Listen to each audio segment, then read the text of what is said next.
Friends, कैसे आप सब। स्वागत है आपका एक और चैनल यानी एक और क्लास आपके चैनल केसीएल ट्यूटोरियल में स्लिप ऑफ टंग।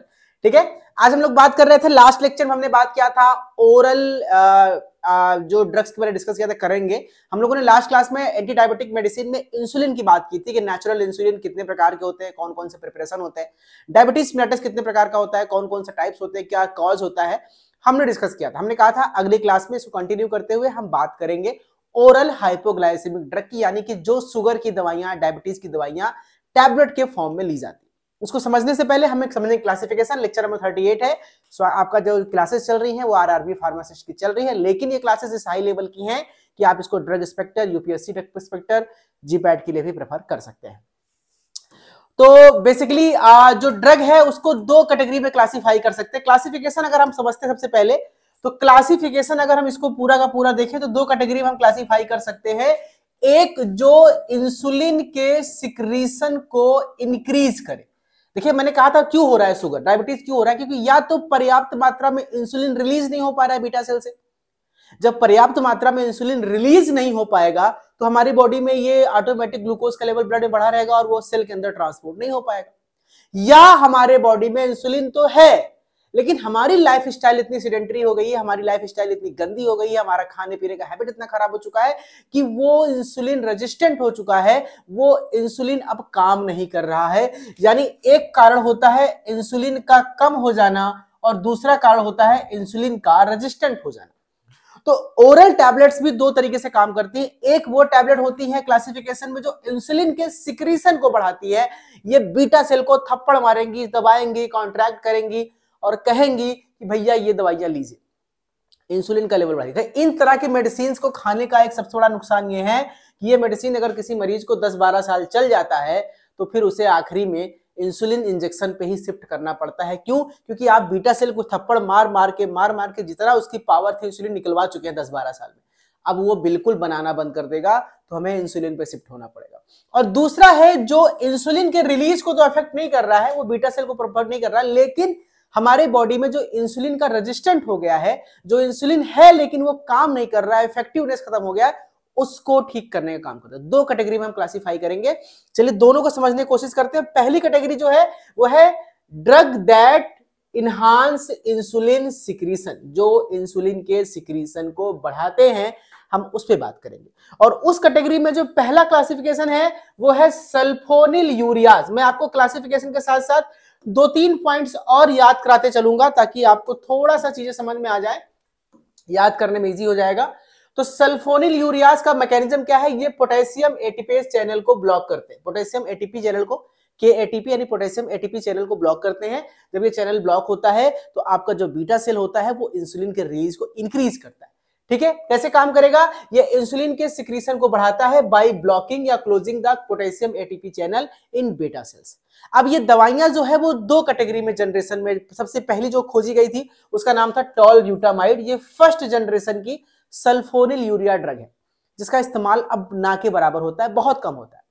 फिर सेकेंड जनरेशन की ड्रग डिस्कवर की है, इसमें हमारा है ग्लिबेनक्लामाइड, ग्लिपिजाइड, ग्लिक्लाजाइड और ग्लिमिप्राइड। जिसमें सबसे ज्यादा इस्तेमाल होता है प्रेजेंट टाइम में वो है ग्लिमिप्राइड 1 mg और 2 mg, और कहीं कहीं पे ग्लिक्लाजाइड, ग्लिपिजाइड का भी इस्तेमाल होता है। ये सबसे ज्यादा इस पे इस्तेमाल होने वाला जो ड्रग है वो ग्लिमिप्राइड। याद करने का ट्रिक क्या है? आपको याद करना है टॉल और ग्ली, बस ये दो वर्ड याद कर लीजिए। टॉल फर्स्ट जनरेशन और सारे जो ग्ली हैं वो सेकंड जनरेशन, ग्लिक्लाजाइड, ग्लिमिप्राइड, ग्लिपिजाइड। ठीक है, ये सारे के सारे जो ग्लिबिक्लामाइड, ये सारे के सारे ड्रग जो है वो सेकंड जनरेशन ड्रग है। तो ये हमें क्लासिफिकेशन याद हो गया। अब थोड़ा सा इसी साथ साथ में हम इसकी थोड़ी सी कहानी समझ लेते हैं। जैसे कहां इस्तेमाल होता है?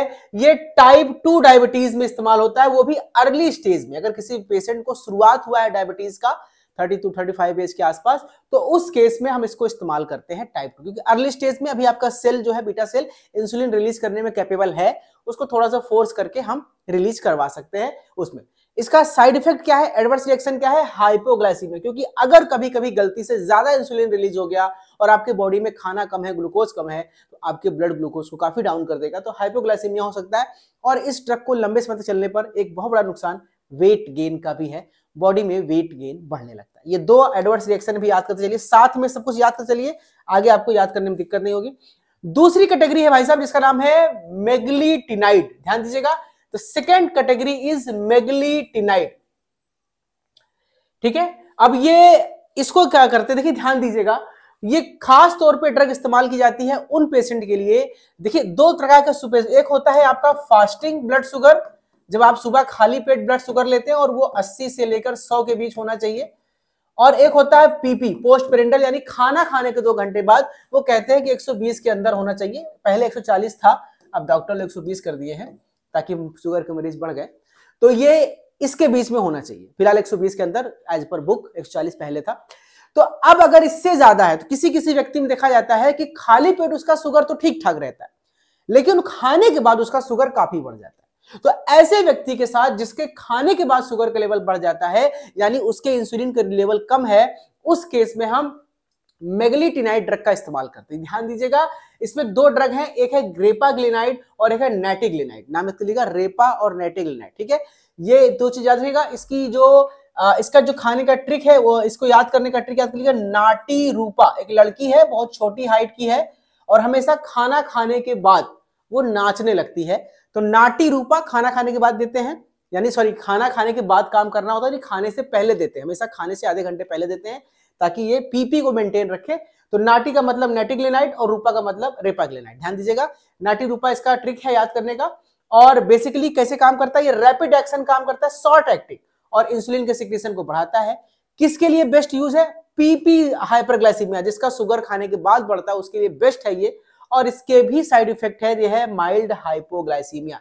अगर कभी भी ध्यान दीजिएगा, आप ये दवा खाते हैं, आप अगर डायबिटीज के मरीज हैं और आपको ये मेडिसिन चल रही है रेपाग्लिनाइड और नेटिग्लिनाइड, तो ध्यान दीजिएगा कभी कभी आप किसी भाग दौड़ में, जैसे आपको खाना डॉक्टर साहब बोलते हैं सुबह शाम 2 टाइम खाइए, कभी आप किसी काम में बिजी हो गए और आपने दोपहर का खाना मिस कर दिया, रात का खाना मिस कर दिया, तो ऐसा नहीं है कि आप खाना मिस कर दिए हैं तो लेकिन दवाई खा रहे हैं, नहीं। जब आप खाना मिस करेंगे तो आपको दवाई भी मिस करना है, क्योंकि आपने खाना नहीं खाया, ब्लड में बॉडी में ग्लूकोज नहीं गया और आपने ये दवा खा ली, तो आपको माइल्ड हाइपोग्लाइसीमिया हो सकता है, आपकी बॉडी से ग्लूकोज कम हो सकता है, ठीक है। ये चीज आपको ध्यान देना होता है जब हम लोग मेगलीटिनाइड खाते हैं, ठीक है।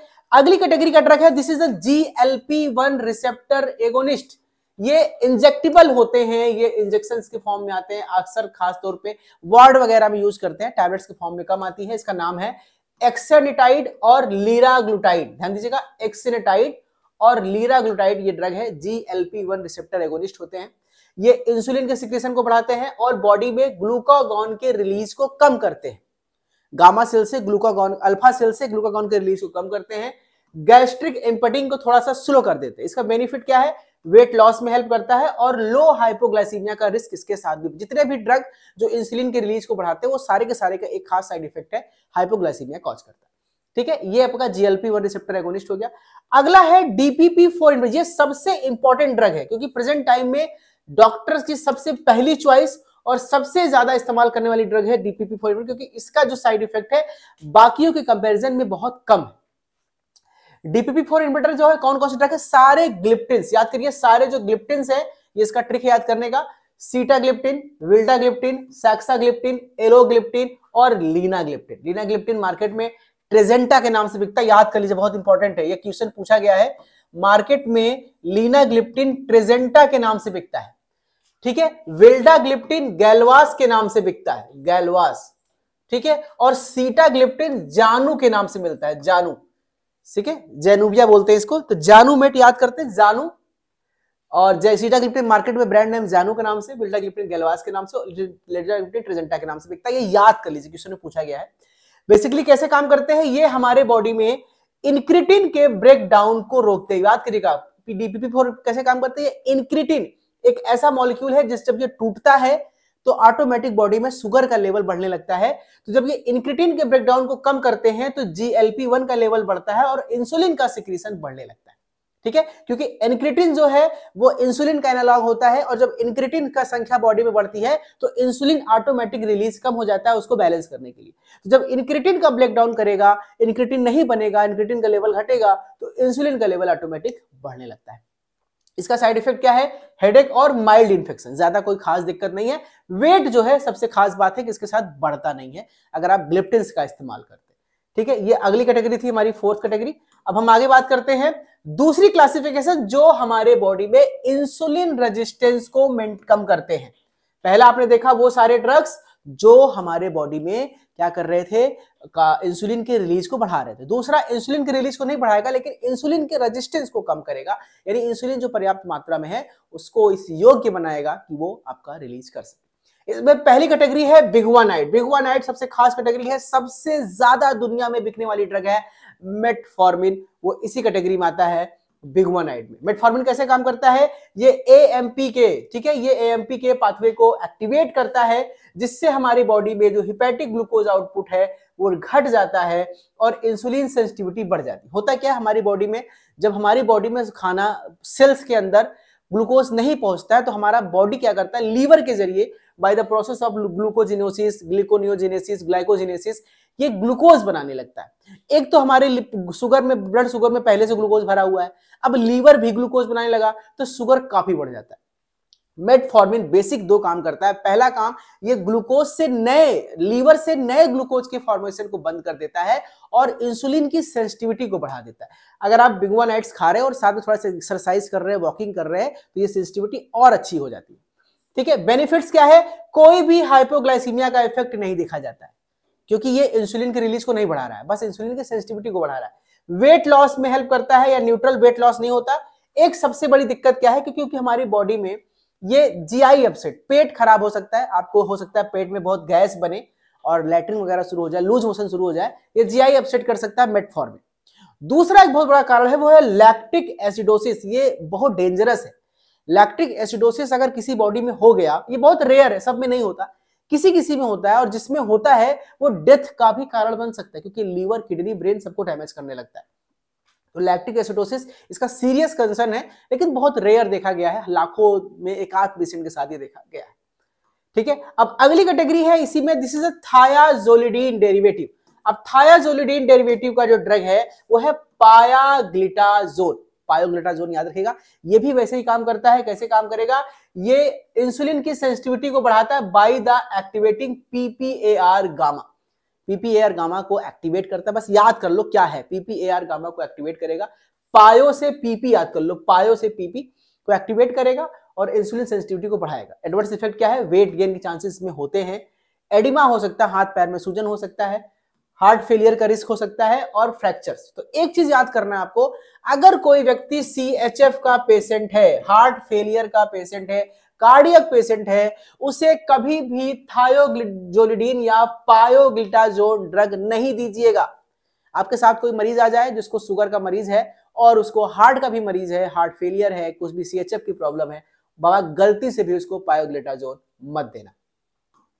ठीक है, कुछ और कैटेगरी की ड्रग बात कर लेते हैं। मिसलेनियस में दो कैटेगरी हम देख लेते हैं, एक है अल्फा ग्लूकोसाइडोज इनहिबिटर। अब ये बड़ा इंटरेस्टिंग ड्रग है भाई, ये सारे बोस वाले ड्रग है, सुभाष चंद्र बोस वाले जो ड्रग हैं, बोस, एकार बोस, वोगली बोस और मिगिटोल, ये सारे जो ड्रग हैं ये कैसे काम करते हैं, हम जब खाना खाते हैं ना तो हमारा खाना जो है वो धीरे धीरे एब्जॉर्ब होकर ग्लूकोज निकल के ब्लड में जाता है और ब्लड में जाने के बाद वो सेल में जाता है। तो ब्लड में से सेल में जाता है तो ठीक है, लेकिन ब्लड में जाके इकट्ठा हो गया तो बॉडी में ग्लूकोज लेवल बढ़ गया। तो ये क्या करते हैं भाई साहब, ये खाने से ग्लूकोज का जो एब्जॉर्प्शन हो रहा है ब्लड में उसको डाउन कर देते हैं। यानी नॉर्मल केस में आपने खाना खाया और खाना खाने के 1 से लेकर 2 घंटे के बाद आपका सारा ग्लूकोज आपके ब्लड में पहुंच गया, लेकिन ये क्या करेगा, इसको डाउन कर देगा। 3 घंटे, 4 घंटे, 5 घंटे तक वो एब्जॉर्प्शन डाउन कर देगा, धीरे धीरे ग्लूकोज का एब्जॉर्प्शन होगा, जिससे ब्लड शुगर अचानक से आपका नहीं बढ़ेगा। इसको भी खाना खाने के पहले खाया जाता है, लेकिन इसका एक नुकसान भी है भाई, जब ये ग्लूकोज आपके ब्लड में नहीं पहुंच रहा है, इसका मतलब वो कहां पड़ा हुआ है, आपके इंटेस्टाइन में पड़ा हुआ है। एब्जॉर्प्शन डाउन, इंटेस्टाइन में पड़ने से एक खास दिक्कत होती है इस मरीज के साथ, जो इसको दवा खाते लंबे समय तक, उनको पाइल्स की प्रॉब्लम हो जाती है, उनको गैस की प्रॉब्लम हो जाती है, उनको कॉन्स्टिपेशन की प्रॉब्लम हो जाती है, उनको पेट की खाई दिक्कतें हो जाती है। तो क्या होगा, फ्लैटुलेंस होना, पेट में गैस बनना और डायरिया, ये सब दिक्कतें देखी जाती हैं इस ड्रग को खाने वाले को। दूसरा है एमाइलिन एनालॉग, इसमें ड्रग हमारा प्रेमिलिनेटाइड।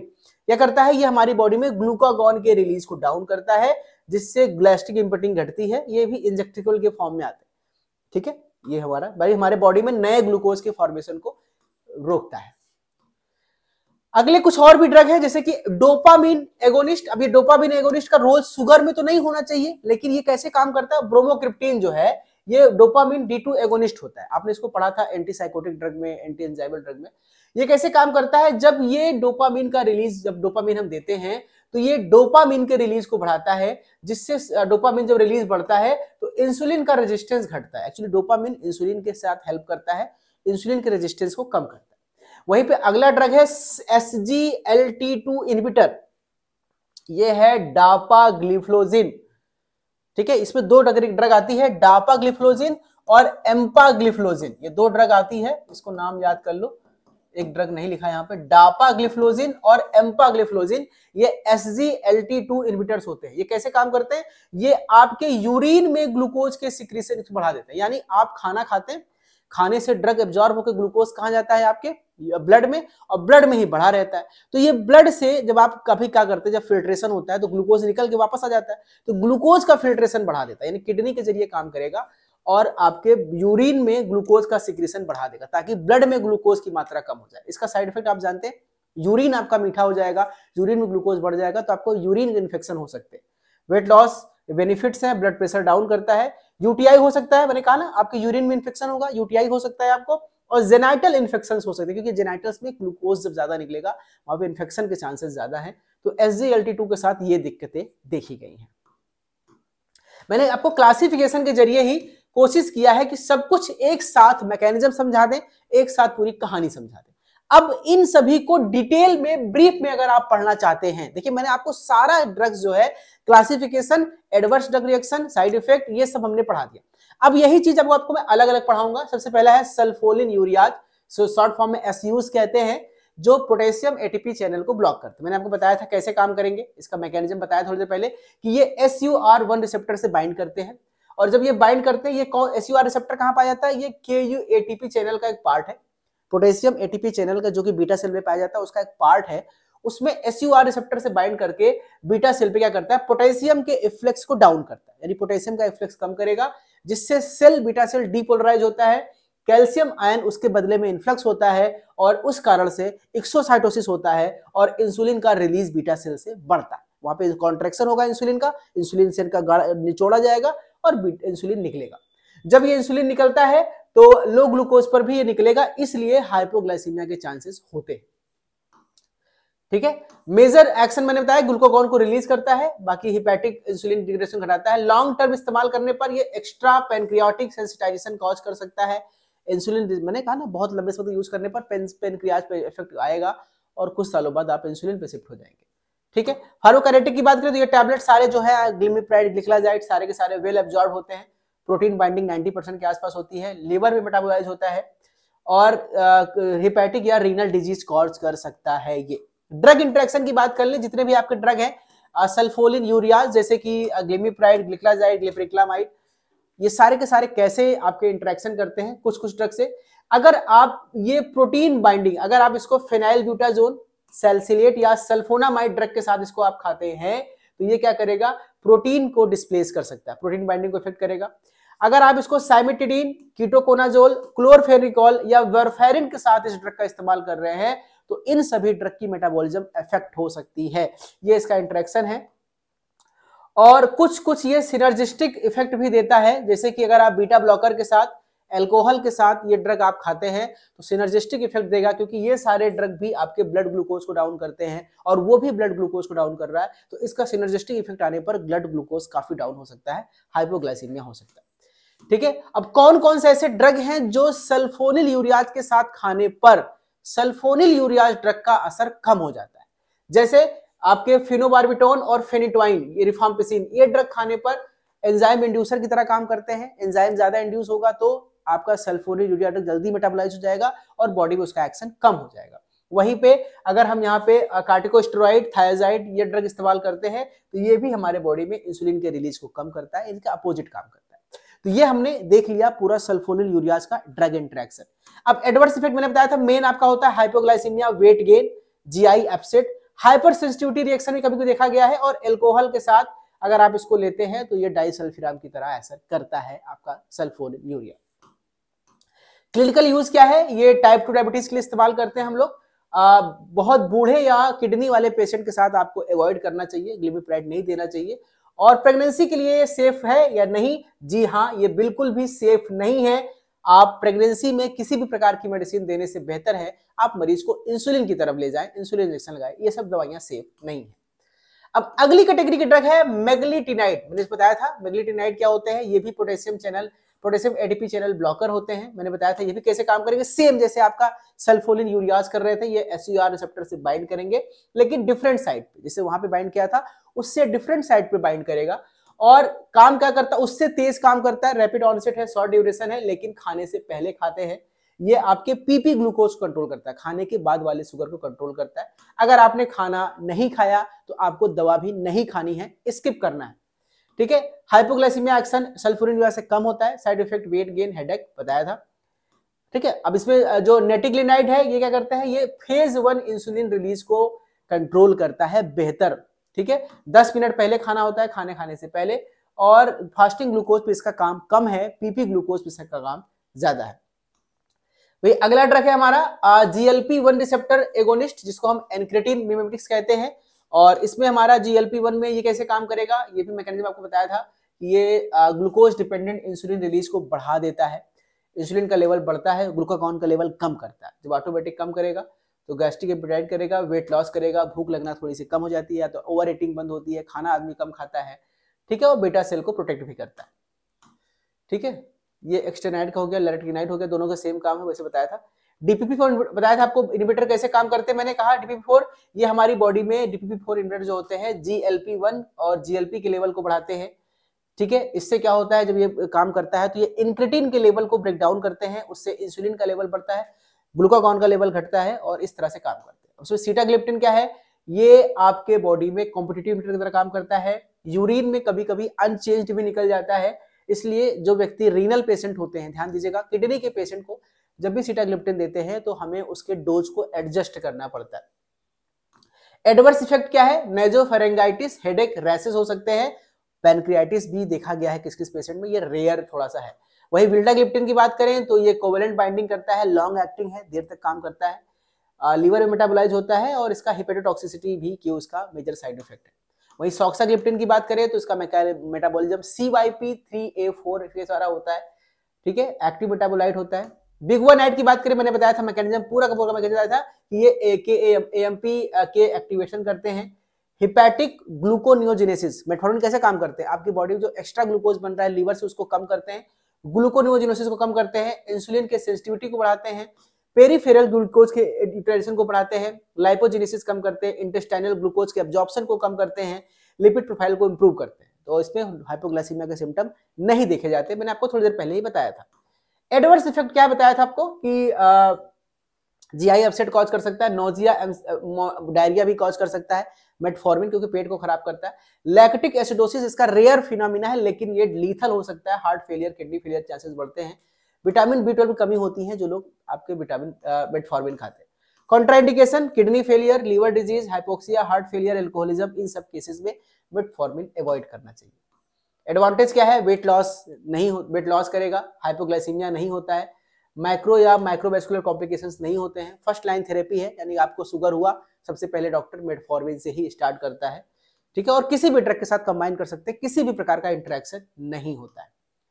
वहीं पे आपका पायोग्लूटाजोन मैंने बताया था कि ये PPAR गामा रिसेप्टर से बाइंड करता है, आपको थोड़ी देर पहले बताया था, सेम मैकेनिज्म है। एडवांटेज क्या है, कोई हाइपोग्लाइसीमिया नहीं, एडवर्स इफेक्ट भी मैंने आपको वहां बता दिया था, कुछ एक्स्ट्रा है जैसे कि fluid retention, oedema, bone fractures हो सकता है महिलाओं में, हेपेटिक डिसफंक्शन और एनीमिया की चांसेस हो सकते हैं, ठीक है। और एकार्बोज वगैरह बताया था कैसे काम करते हैं, ये हमारी बॉडी में कार्बोहाइड्रेट के एब्जॉर्प्शन को स्लो कर देते हैं, ये बेसिकली ग्लूकोसाइडेज एंजाइम को इनहिबिट करते हैं, जिससे कि कार्बोहाइड्रेट का एब्जॉर्प्शन घट जाता है, पीपी ग्लूकोज को कम करते हैं। ये इसका एडवर्स इफेक्ट, पेट खराब होगा, डायरिया होगी, ये सब आपको बताया था।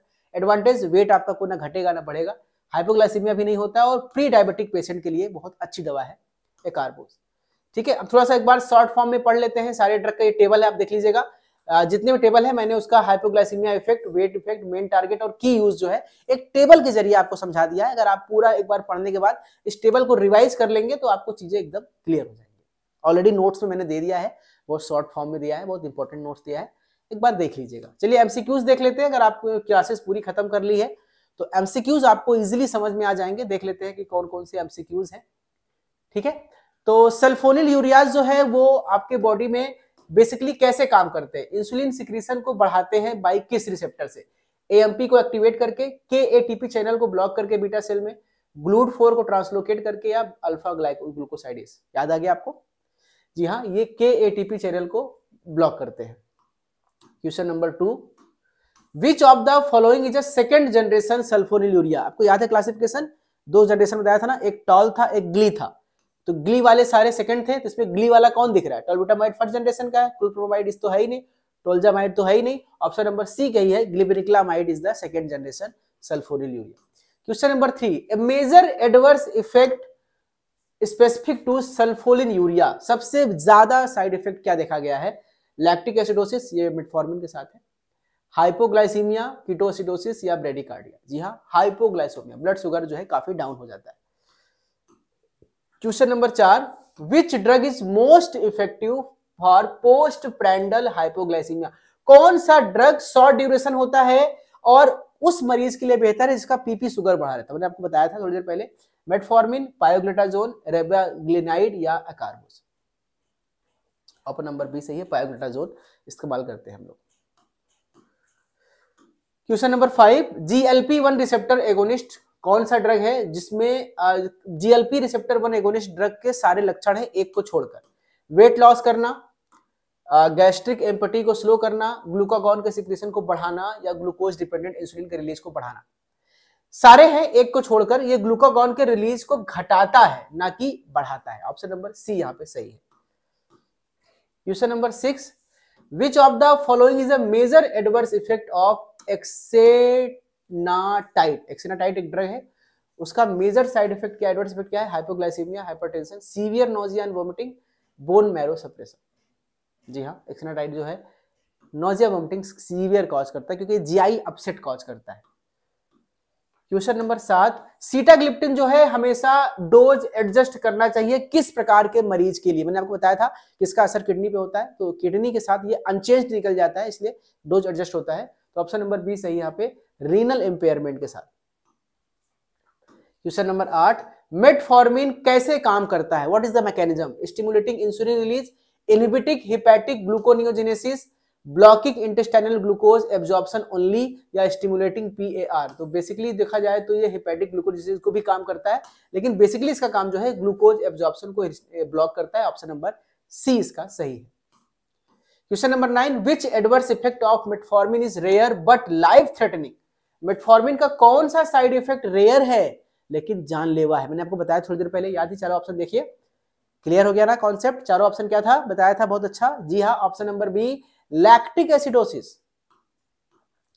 क्वेश्चन नंबर 10, पायोग्लिटाजोन जो है ग्लूकोज के अपटेक को इंक्रीज करता है बाय क्या, किस काम से? एसयूआर रिसेप्टर के द्वारा, पीपीएआर रिसेप्टर के द्वारा, डीपीपी के द्वारा या अल्फा ग्लाइकोसाइड? मैंने आपको बताया था पीपीएआर, पायोपिया, याद आया? This is option number B, PPAR alpha receptor, gamma receptor. ठीक है भैया, बाकी क्वेश्चन भी है 11, 12, 13, 14, 15, ये आप लोग नोट्स में देख के कर लीजिएगा। नोट्स अपलोड कर दिया है, थोड़ा सा टाइम आज कम है, क्लास पूरा खत्म नहीं कर पाऊंगा, बस 4-5 क्वेश्चन है। आप लोग इसको वेबसाइट पे, सॉरी आपके एप्लीकेशन पे पूरा पीडीएफ अपलोड है, वहां से जरूर इसको सॉल्व कर लीजिए। ठीक है, ये हम लोगों ने डायबिटीज खत्म कर लिया है। मिलते हैं आपसे नेक्स्ट चैप्टर में एक नए टॉपिक के साथ, एक नए क्लास के साथ। Thank you so much, take care.